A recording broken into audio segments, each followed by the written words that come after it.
السلام عليكم. موعد وتوقيت مباراة المنتخب التونسي ومنتخب غامبيا في الجولة السادسة من تصفية كأس أفريقيا 2025.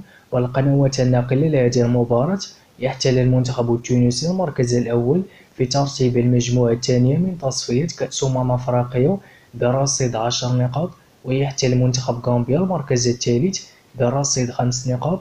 وتستقبل تونس غامبيا في الجولة السادسة من تصفية كأس أفريقيا يوم الاثنين 18 نوفمبر 2024 على ملعب راديس في تمام الساعة 8 مساء بتوقيت المغرب وتونس والجزائر، 10 مساء بتوقيت مصر والسعودية إن شاء الله.